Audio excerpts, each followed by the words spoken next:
यारहें क़ौमी मालियाती कमीशन जो इजलास जारी सूबनि तरफ़ां लाज़मी सरपरस्त उगाड़ी IMF प्रोग्राम ते अमल दरआमद खे यकीनी बणाइण ते इत्तेफ़ाक़। नाणे वारे वज़ीर मोहम्मद औरंगज़ेब चयो आहे त हलंदड़ साल मुल्क खे भारत तरफ़ां गैरमामूली ख़तरनि ऐं शदीद बोर्ड जहिड़नि चैलेंजिस जो मुंहुं ॾिसणो पियो।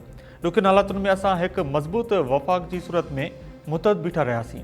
उहो ई जज़्बो 11 NFC अवार्ड जे अमल जो भी बरक़रार ॾिसणु चाहियूं था।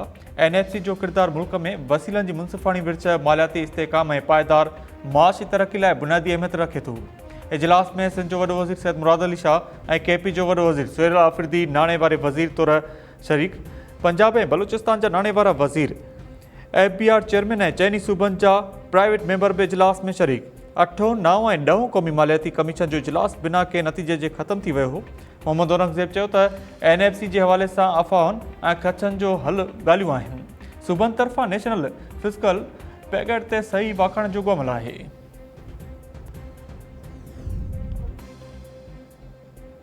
पाकिस्तान ऐं किर्गिस्तान विच में सियाहत तवानाई क़ैदियुनि जी ॾे वठि समेत बशकैक ऐं इस्लामाबाद खे जाड़ा शहर करार ॾियण जा मुआहिदा। वज़ीर आज़म हाउस में मुफ़ाहिमती याददाश्तनामनि जी ॾे वठि जी तक़रीब थी। किर्गिज़ सदर ऐं वज़ीर आज़म शहबाज शरीफ़ शिरकत कई। कोयले जी खाणनि ऐं जियो साइंसिस में सहकार जो मुआहिदो कयो वियो। वज़ीर आज़म शहबाज शरीफ़ चयो त तवानाई वापार ऐं राबतनि खे हथी ॾियण समेत ॿियनि शोबनि में सहकार वधायो वेंदो।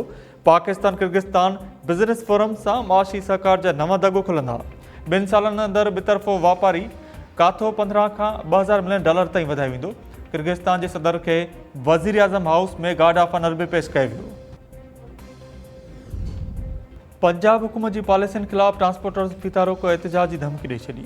कराची में प्रेस कॉन्फ्रेंस कंदे पाकिस्तान गुड्स ट्रांसपोर्ट अलायंस जे अॻुवाणनि मलिक शहज़ाद ऐवान, ख़ालिद ख़ान ऐं आज़म चयो त हुकूमत खे 72 कलाकनि जो वक़्तु ॾियूं था। मुतालबनि ते अमल न थियो त 25 डिसंबर ते सॼे मुल्क में फ़ीतारोक हड़ताल कंदासीं। मुल्क खे अरबें रुपयनि जो नुक़सानु थींदो। 37 टन वज़न खणण जी इजाज़त ॾिनी वञे। गाॾियुनि जे फीस ऐं टैक्स घटाई वञे। पंजाब पुलिस फ़ी गाॾी खां 7000 रुपया रिश्वत वठी रही आहे। पंजाब हुकूमत जे मोटर व्हीकल ऑर्डिनेंस में तरमीमूं ट्रांसपोर्टर सां नाइंसाफ़ी आहे। मुतालबा न मञिया विया त का बि गाॾी रोड ते न हलंदी।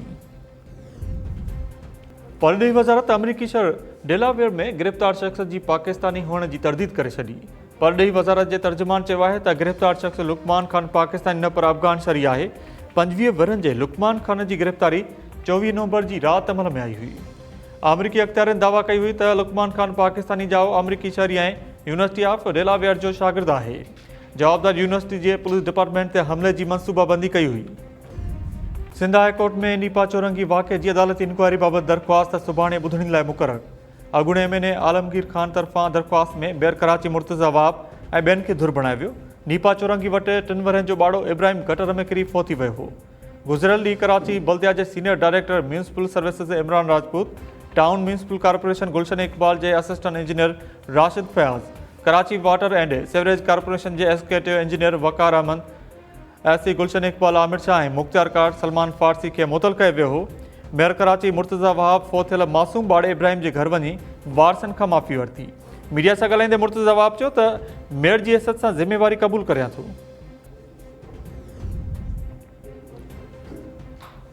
सिंध जे मुख़्तलिफ़ शहरनि में रोड हादसनि सबबि 5 ॼणा फ़ौत। ठटो भरिसां घोड़ाबारी रोड ते सुज़की पुल सां टकराइजण बैदि 2 ॼणा उॾेरो ब्रांच में किरी ॿुॾी विया। पीरपठो वटि हादसो पेश आयो। ब्रांच में ॿुॾी वियल खमीसो कंडरा ऐं फ़कीरो महर जी ॻोल्हा जारी।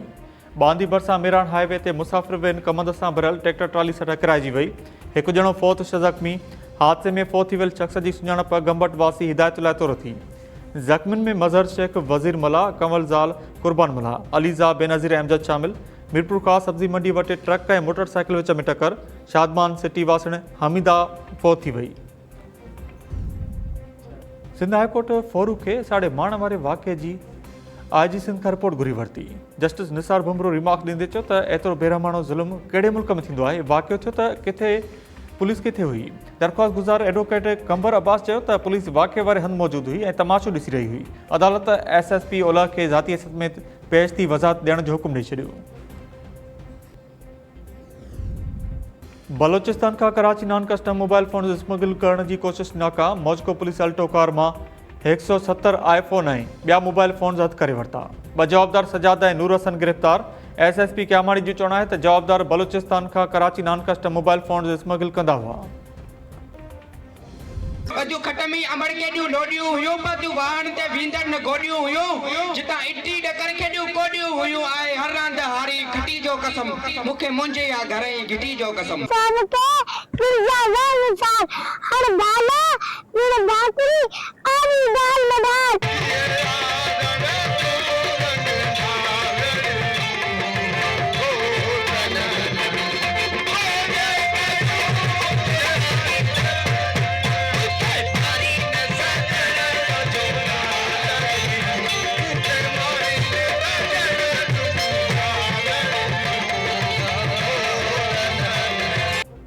एकता ॾियारो मंशात का पाक सिंध जे सिर हेठि मल्हाइण जूं तयारियूं उरूज ते पहुची वियूं। हर तरफ़ एकता जे रंगनि जी बहार। स्कूलनि में तक़रीबूं ओताकुनि में मच कचहरियूं ऐं जागृता रैलियूं कढी सिंध खे मंशात खां पाक करण जा वचन।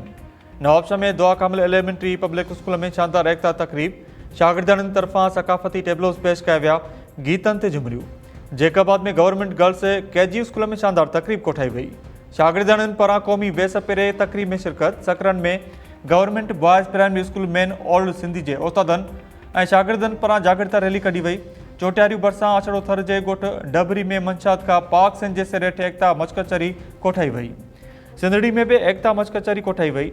शाइरनि शेर पढ़िया, फनकारनि सिंध जा गीत गाया, नौजवाननि जूं झुमरियूं। गंबट मोहम्मद बख्श जामड़ो प्राइमरी स्कूल में शानदार तक़रीब। शागिर्दनि पारां टेबलोस पेश, गीतनि ते रक़्स।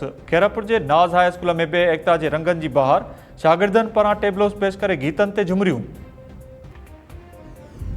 ऐं गंबट भरिसां ॻोठ मोहम्मद बख्श जामड़ो में खट कचहरी कोठाई वई। महिमाननि खे मखण, माखी, बुसरी, ज्वर, बाजर, मकई, साग, पली मछी ऐं ॿिया खाधा खाराया विया। उस्ताद नूरदीन पंवर, प्रोफेसर गुलाम अब्बास, फयाज़ शाह ऐं ॿियनि चयो त सिंधी सक़ाफ़त हज़ारे साल क़दीम आहे। एकता ॾियारो मंशात खां पाक सिंध जे सिर हेठि मल्हाइण जो वचन।